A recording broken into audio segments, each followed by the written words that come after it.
as pessoas deveriam ser educadas para favorecer aquele desencarne. Isso. Não. Claro, no velório e no funeral. Sim, não é por acaso que nas grandes civilizações passadas, já extintas, como o Egito, a Mesopotâmia e tudo mais, havia toda uma grande preparação antes e depois do momento da morte, que era da mumificação.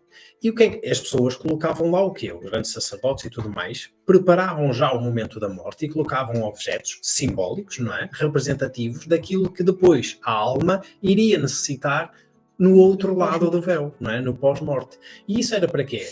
Eles sabiam que a alma não precisava nem dos potes de ouro, nem dos objetos feitos de ouro, ou disto ou daquilo. Claro que não. Isso não iria servir para rigorosamente nada, não é? Agora, aquilo tinha muita energia e era essa energia que eles sabiam que a alma ia necessitar do outro lado. Na viagem. Na viagem, exatamente. Uma coisa que eu gostaria aqui de dizer, nós estamos a falar do velório e do funeral em si, mas, por exemplo, antes de eu desligar a máquina à minha mãe, e isso era uma coisa que eu oriento todas as pessoas a fazer.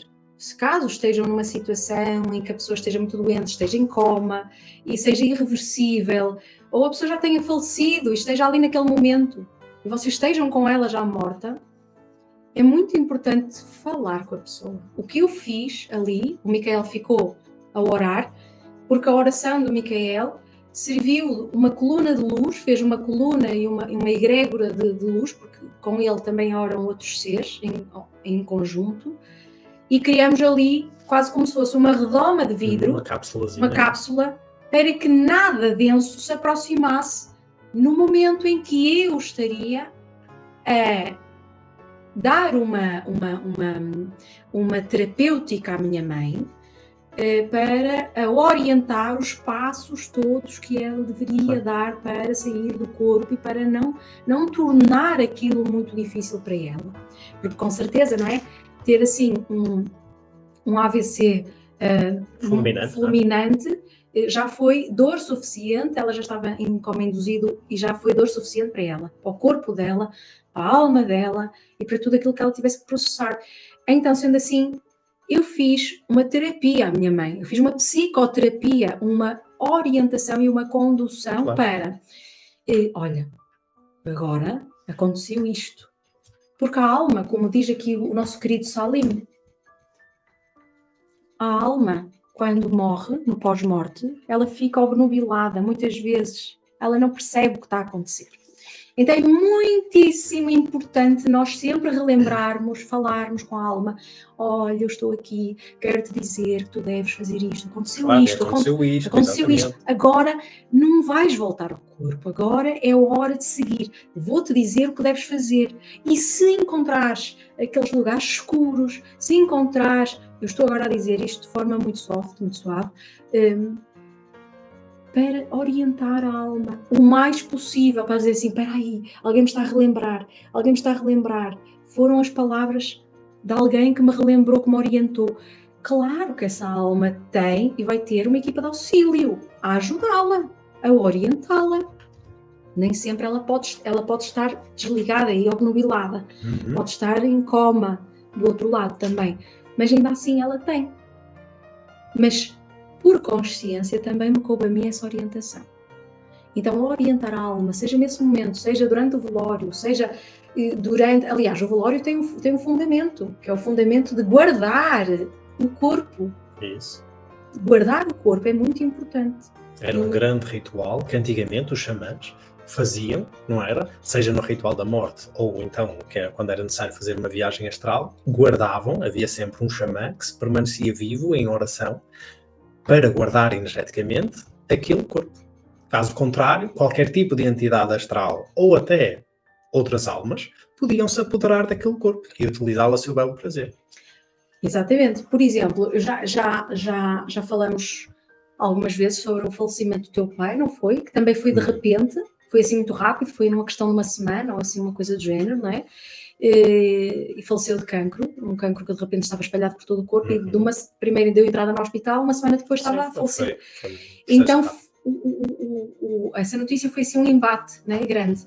A verdade é que eu, no momento em que soube, e já tinha sido uma semana antes, eu tive uma visão terrível tive uma visão terrível e a partir daí comecei a ter ataques de pânico.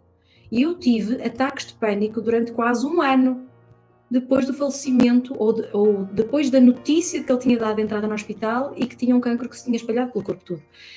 Eu conectei-me tanto a ele, ao pai do Micael, que os seres negativos do astral, que estavam todos à volta dele, porque já sabiam que ele ia morrer, estavam todos à espera do desligamento do corpo para o atacar. E a verdade foi o que aconteceu. Ele foi arrastado para os umbrais de tal ordem, e depois dele falecer, eu estava com ele, conectada, não é? Estive conectada com ele durante o tempo todo e passei muito, muito mal. O meu filho tinha acabado de nascer, tinha 6 meses, e aí eu não me lembro de ter estado tão mal na minha vida. Passei um ano tremendamente mal, sem conseguir trabalhar, sem fazer absolutamente mais nada, pelo facto do pai dele estar nos umbrais, e ficou nos umbrais mais densos durante um ano, profundamente perturbado, e eu perturbada com ele. Até o momento em que ele saiu e eu também me vi livre. E eu até dizia, Micael, parece que foi o meu pai a morrer, não foi o teu, porque ele estava muito calmo e eu não estava. Claro. O que é que isto nos quer dizer? Quer dizer que nós temos egrégoras e temos conexões uns com os outros que normalmente até no dia-a-dia nós não temos. Claro, independentemente dos nossos laços familiares. Sim, por exemplo, eu posso estar muito intimamente ligada com uma pessoa que está a 300 km daqui e não a conheço. Claro. E se calhar a nível espiritual tenho um contrato de ajuda ou de aliança mútua. Isso. Nós não sabemos. É mesmo isso. Não é? Então não é tudo declarado e não temos consciência de tudo.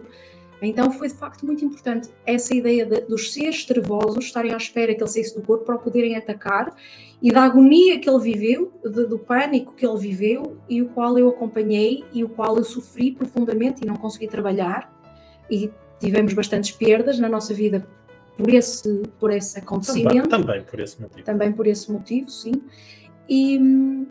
Mas repare-se, não é? O funeral, não é? A ideia do funeral é a ideia do Sim, do a forma como ele é vivido, não é? Como pode perfeitamente depois transformar aquela experiência numa coisa positiva e ir para uma via totalmente benévola, leve, suave e positiva, fazer a pessoa, isto é, a alma, ascender para planos astrais superiores ou até o mental, que seria excelente.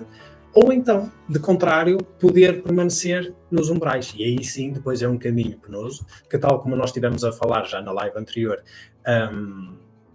ninguém fica lá para sempre, é óbvio, mas ainda assim a ideia de não ficar para sempre pode-se ficar séculos e séculos e séculos e séculos. Sim.